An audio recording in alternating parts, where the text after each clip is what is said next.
is Nick from PRI UK. This is another podcast, and it's about sequences.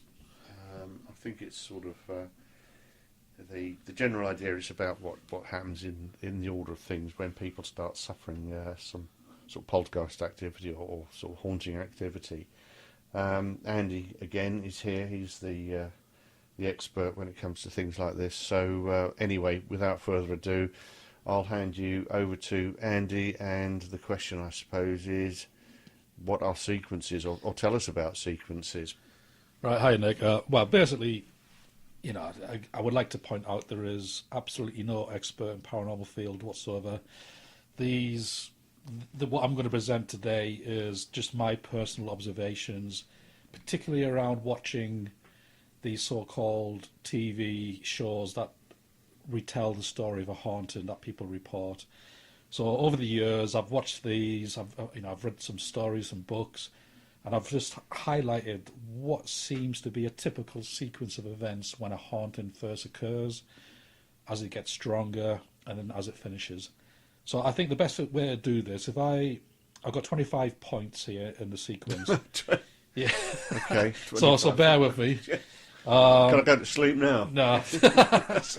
So I think the best way to do it, if I go through 5 points at a time, Right, all right, okay. and then we have a quick discussion about that. Oh yeah, and then move on. Okay, yeah. right. So the first five Yeah, are right. What seems to happen is a person can have a feeling of being watched, feeling that not a lot alone. There's sometimes an oppressive atmosphere, or they start to experience cold spots in the house. That's a bit like me when I was at work. Yeah. Well, secondly, then they start noticing peripheral noises, objects being moved about out of their own sight. Doors might be heard to be shutting or opening in other parts of the house. Right. Then it seems to move on to if there's any children in the house, they make the classic invisible friend. Okay. And they sometimes describe in detail the entity and the name of the entity. Right. And then the next part of the sequence, that rooms can be trashed in the home. Mm-hmm. It can start disrupting the objects in the rooms. And then the fifth point here is there's usually some form of strong negative emotion within the family unit. So there could be a lot of fear, it could be some anger, it could be conflict, it could be depression, it could be bereavement. Mm. So when a typical haunting, as described by the stories that we read, the programs that we watch, I would say these are the first 5 sequences. Okay. Yeah. I mean, you've been doing this for years. I would also like to add, if you don't mind, the fact that certainly when it comes to poltergeist activity, that it always is low key, but that doesn't seem a sort of big bang. It doesn't suddenly trash a room or anything like that. And one of the first signs is either scratching. When I say scratching, not of the person, they hear scratching noises, assuming that, of course, it's either vermin, birds in the loft, or whatever. And the other thing is knocking sounds, and generally increasing in intensity as well. I think the key word there is the increase in intensity. It usually starts low key. It's almost like it doesn't have the energy to go full on at the very beginning. Right. So it's something that seems to build. Whether it's something that enjoys watching first, getting to know the people in the house, finding out their weaknesses, causing the conflict within the house. But it seems to be weak at first. So it does seem to be some sort of energy. Again, I have to be careful, because the obvious question is, well, what sort of energy? I mean, what we understand as being energy, this seems to be something completely unrecorded in terms of science, certainly. It's certainly not just magnetic. Any thoughts on that? Yes, I mean, this is where I pull out the expert manual and say, actually, it's electromagnetism in the frequency of the airwaves. But, interesting.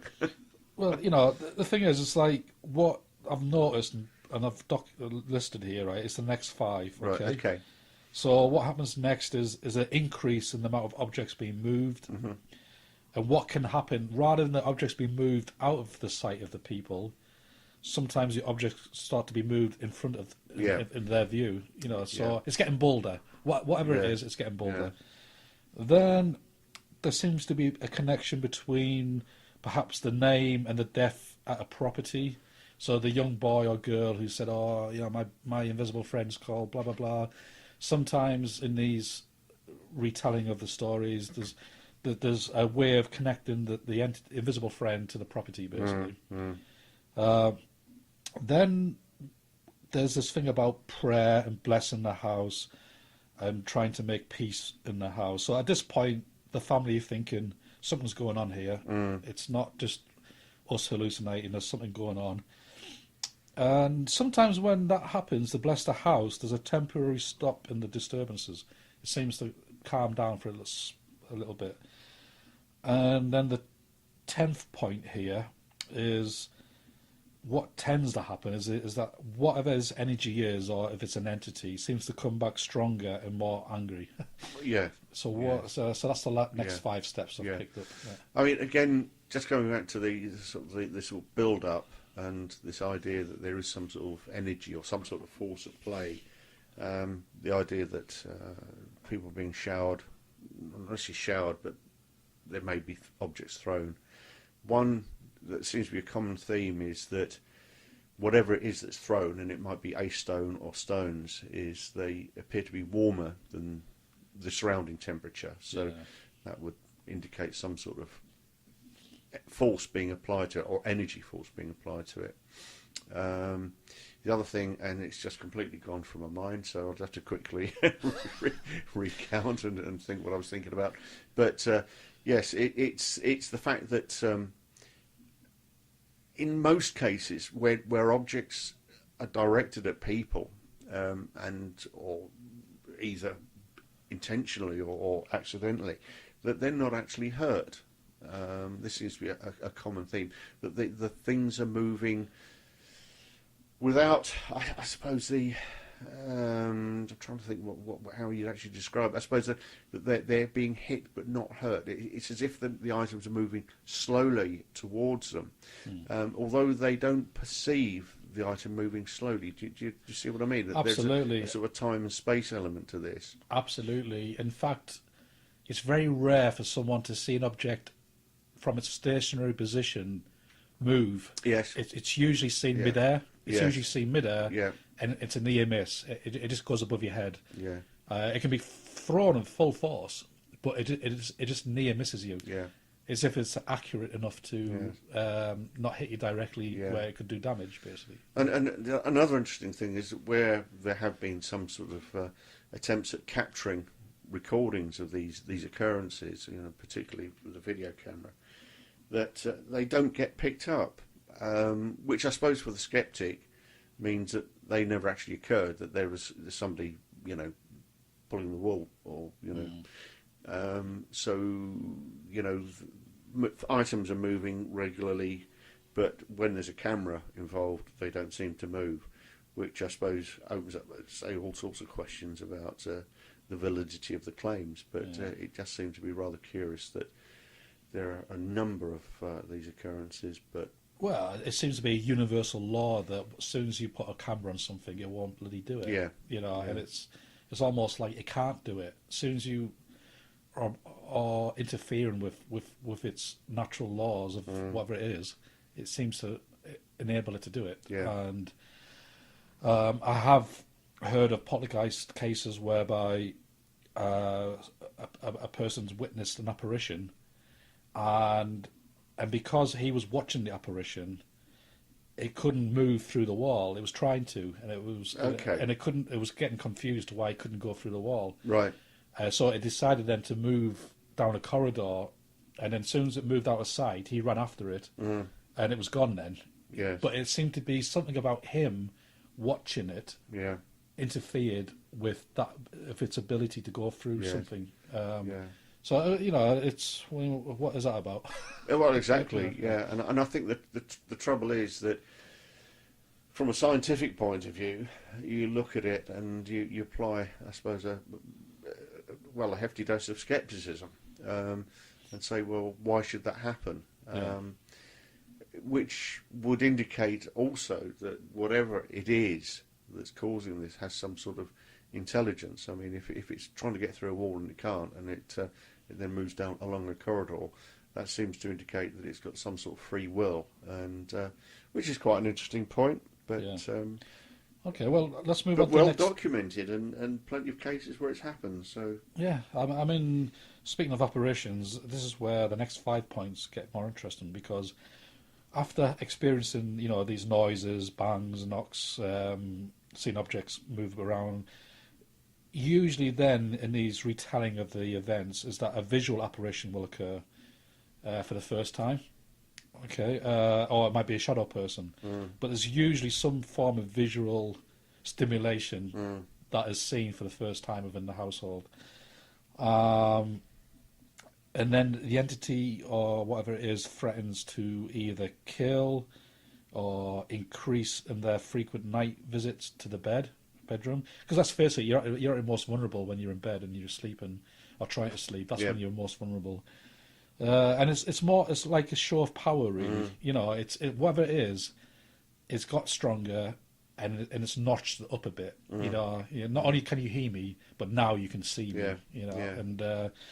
And then what tends to happen is people start to hear disembodied whispers, voices, sometimes a growl. I mean, growls are very common. yes, Being touched, scratched, bitten, slapped, pushed, dragged. There's certainly a physical contact that starts to happen. and I think just quickly coming back to that point about the voice, I think that the thing with the Enfield poltergeist was that once they were able to sort of establish that it could make a noise, it was encouraged to speak, and it was obviously uttering through one of the girls at the property. So it was actually making contact in that way. So again, it seemed to up the ante in the sense that it started making sort of growling noises through the girl. So again, the big question mark, was she actually projecting her own voice?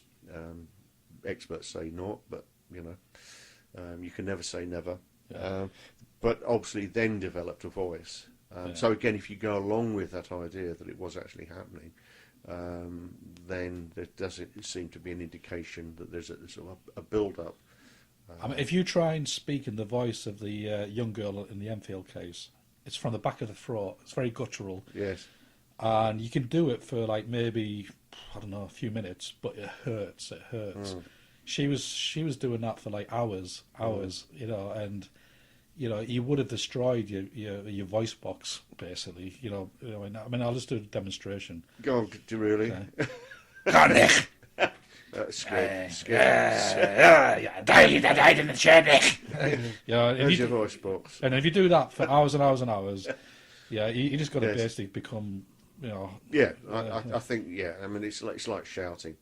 Anybody that's really shouted ever so loudly, or tried to sort of deepen their voice or growl, it's not long before you suddenly realise that, one, it's making your throat sore, and then I suppose the other thing is that you afterwards it does have an effect on your voice. And what was interesting about it was the personality of the voice was distinct from this young 12-year-old girl. Yes. It sounded like an old man, swearing, being rude, pedantic, and it was interesting. It was not just a voice change, but a personality change.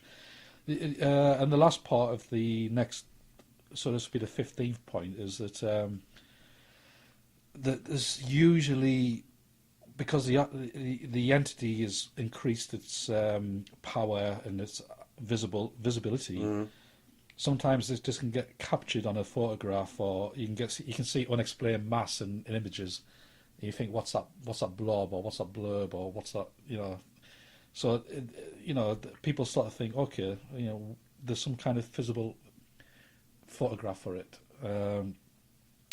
And if we move on to the next 5 points, is the EVPs, the electronic voice phenomenon. you start to get intelligent responses to the questions that are being asked. You might get manifestations of substances. You know, you might get what looks like blood. You know, sometimes they've actually tested the blood in cases, and it's just like blood ore group. You know, where they got it from, God knows. Sometimes, you know, you get an increase in insects and spiders and bees. You know, like, you know, what's that about?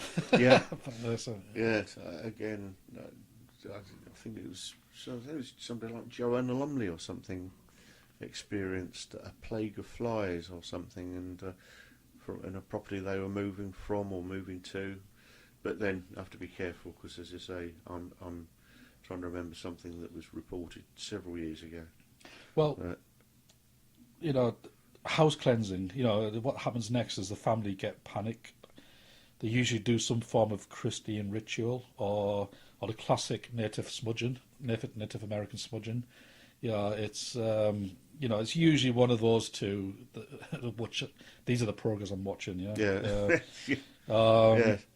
There's a drop in temperature. It's felt in the room, and then the batteries start to get drained, and the equipment that they've brought in. So that's point 20. So you've got those 5 phenomena going on where you get intelligent responses to EVPs. There's strange substances.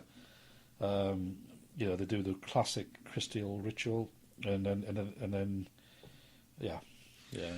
But I think the thing is that in most, as far as we're aware, most poltergeist activity cases, that the energy, or whatever it is that's causing it, does actually eventually dissipate and disappear. So it's very much a temporary thing, which is quite an interesting point, because when you talk about ghosts, and I again use that term in the broadest sense, and hauntings, which are recurring, that's something which is attached to the place, which does indicate that perhaps poltergeist activity attaches to the person or a particular moment in their life. Well, I mean, me and you have talked about this before. I think it doesn't have to be either or. It can be both. Okay. Sometimes it can be the right person within the right environment. Yeah. Other times it can be the wrong person in the right environment, but nothing happens. Yeah. Do you think they're feeding off other people as well? Possibly, yeah. I mean, let's face it, we would be part of the environment if whatever in that house is in the house and we live there, then we become that house. You know, we're part of the furniture basically. And I think it maybe it's to do with certain types of people that, you can have a haunted house. Somebody lives there for 4 years, moves out. Somebody moves in, nothing happens. They move out, somebody else moves in, then something happens. There seems to be some kind of link between having the right people in the right environment for these things to happen. Or is it the people that are actually just imagining it? Yeah, okay, they experience a haunting at that house, but they move to the next house and they're having the same experiences. So yeah. Well, so the last 5 points, objects get thrown, moves, sometimes it becomes bolder, the room can shake, or it suddenly stops. It's whatever's been happening stops, and the room feels lighter, the atmosphere seems brighter. It seems to have an impact that it's like open the curtains on a bright day. You just let in all that light, and sometimes everything will just stop altogether, or reduce in intensity. Other times, the entity will come back even stronger and angrier. Okay. And in that case, at least a point 25 where the family moves out for good. Some might argue, does it follow them, or does it stay there? What is it about it that? It's. But those are my 25 points of a typical sequence of events when you watch these TV programs or you read these books. It seems to be a pattern, a crescendo of starting off low energy, building up, and then dying back down. It's interesting. Okay, so I guess that perhaps my assumption that, or it's not so much an assumption, but perhaps my idea that that the things will eventually die away might not actually occur. Again, assumptions, isn't it? I mean,